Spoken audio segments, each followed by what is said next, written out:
Good evening, ladies and gentlemen, and all you whiskey drinking degenerates, no matter where you reside on the planet Earth. This is the Mad Mix Whiskey Review number 107, Tamnavulin Speyside Single Malt Scotch Whiskey, Sherry Cask Edition. It gets no age statement. It is only 40%. It's already losing points. I shouldn't jump the gun, but I like something a little more beefy than 40%. I like to see 46, but 43 even would work. This is one of the ones I picked up at the New Hampshire liquor stores on the way to Maine. This was about 45 bucks at the New Hampshire liquor store, no tax, obviously. I bought this in New Hampshire along with, what was the other one? It was, which one was it? Sorry for the bad camera work. I'm not seeing which one it was. It was one of the ones I did up in New Hampshire. You go look back a couple videos. It was the one I can't remember what the heck the name of it was. Oh well, it doesn't matter. That one was 55 bucks. This one was 45, so it was 100 bucks for 2 bottles. I thought it was fitting to do this one next because I had done that Macallan sherry, 12-year.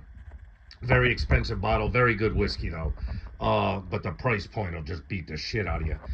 So I figured it'd be cool to check this one out. It's a no age statement.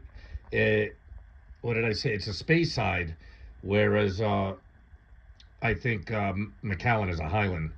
So they're from two different regions, but I thought we'd get a little comparison on what a $45 bottle. So this would be half the price exactly of the Macallan. The Macallan was a $90 bottle. This is a $45 bottle. So I figured it'd kind of be a good contrast. I'm sure this isn't going to be as good as the Macallan.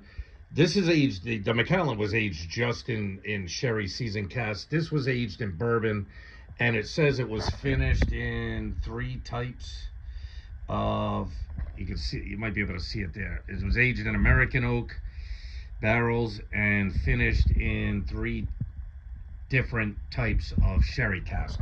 It does not tell you what kind of sherry cask. I might go look on whiskey.com, see if I can't find something on this distillery just for my own personal information. I would imagine it would be Pedro Jimenez and Oloroso, but I don't even know what the 3rd type of sherry cask would be, so I've never even heard of a 3rd type of sherry. So with that being said, it does not say anything about non-age statement or non-chill filtering, so it's always hard to tell with these sherry cask influenced scotches. Sometimes they could be that dark, the ones that say that give you that tell you that they were filtered and non-colored. I hope I didn't say non-colored. I hope you can never quite tell whether they are or they aren't if they don't state it. Obviously, if they do state it, some of them can be as dark as what this is, but you get no statement. With that all being said, let's get the snout right up in the glass. Yep, first of all, you're getting the influence of the sherry right off the rip. You're getting that fruit right up front, like a dark fruit. You're getting subtle hints of malt, not heavy like the Macallan. The Macallan hits you with a beautiful malt right up the front. This has got some malt, but not much. The nose on this is far less subtle and refined than the Macallan, obviously. You're getting a little hints of ethanol, you know what I mean? A little hints of the alcohol bite, whereas in the Macallan, you're just getting beautiful malt and fruits. The fruits weren't that heavy on the Macallan. On the nose, on the palate, they were beautiful. This one's a little heavier on the fruit on the nose. Definitely, you're getting them deep, dark fruits you always get from sherry. Some malt, it doesn't have a bad malt. Now that I'm coming back to it, some of that malt is peeking through a little more, and it's not a bad malt scent, but it's not nearly as heavy as the Macallan. Macallan, it was obvious. Yeah, it's not bad. It's a pleasant enough nose. Like I said, it smells kind of young. It's not beating you up, but, it smells like it's a non-age stated scotch. You know what I mean? It's not as refined as a 12 or a 15-year-old scotch normally is, and especially not as refined on the nose as the Macallan is. But it's not bad. It's not a bad nose. You're getting fruit, malt, maybe hints of spice, hints of it, not a lot. Yeah, it's nice nose. Fruity enough, pleasant enough. All right, we're not here to sniff it, right? We're here to drink it, people. That's what Scotch is made for.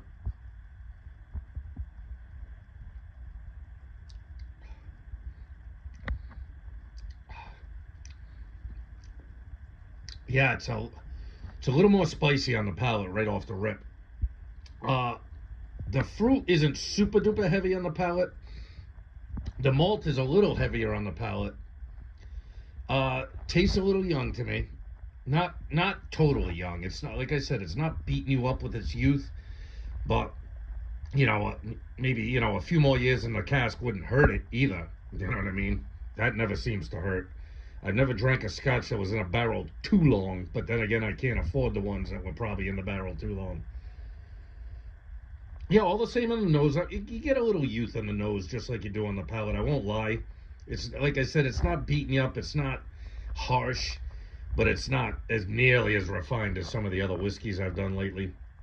And I've got a couple more bangers coming on the way.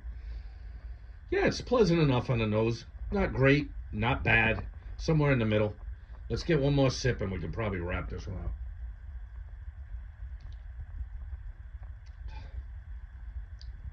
Yeah, not bad. The second sip was a little lighter.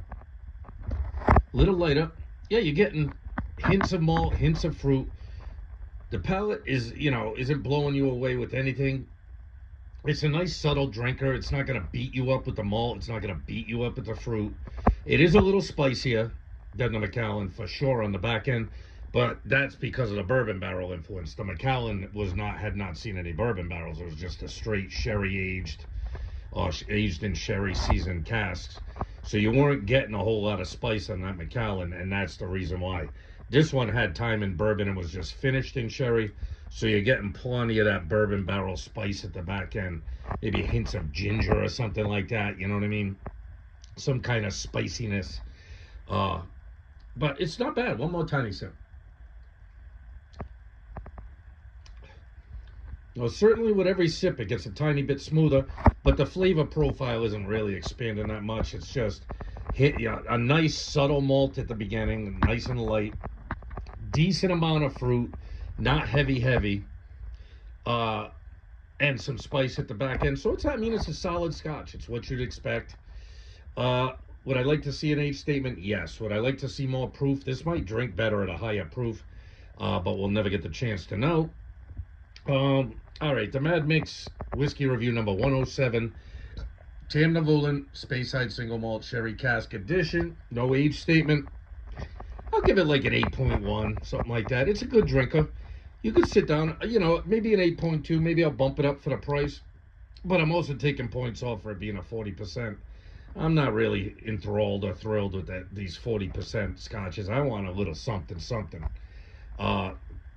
I don't even care. You take it up to 96, 100 proof. I don't care. You can't go high enough with the proof because you can always knock it back with a little bit of water. Whereas you're not going to up the proof in any way, shape, or form, no matter what you try. So, yeah, an 8.2 is fine with me. It's a good drinker. Do I recommend it? Sure. It's not the worst $45 bottle of scotch I had. It's not the best $45 bottle of scotch.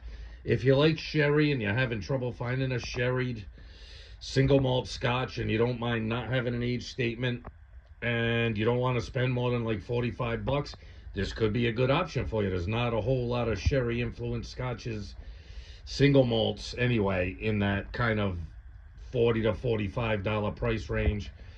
You start getting up towards 50, you got a few more options out there, whether they're blended malts, whether they're blended whiskeys, even some single malts. For 45, 50 bucks, you got some options. This is good. Do I like it? Yeah. Will I buy it again? I never buy anything again except for a handful of my favorite whiskeys. I'm glad I tried it. It's kind of a good juxtaposition to what the Macallan was, but I can tell you right now, the Macallan is far superior to this, and it should be for double the price. So if you're looking for something sherried for half the price of a Macallan, you can do far worse than this if you're willing to spend the 45 bucks. So with that being said, love yourself, always love and respect yourself. You know what you got to do. Forget love yourself or else nobody else will. Love and respect your family and friends even when it's hard to do that. And love Scotch whiskey. This one's pretty good. Not bad at all. All right, I got a couple bangers coming up. I got another Macallan and I got a Lagavulin. So I got some good ones coming up, and I got to try and get to. I had bought the. Oh, what the heck was that? It was the. That bottle's not up front either. I got to find that one. It was a black edition of a non-age stated blended malt, cheap. It was like $26. I mean, it's no barn burner, but I'll throw up the review of it anyway. So I will see you on the next one. Take care of yourself, people. Later.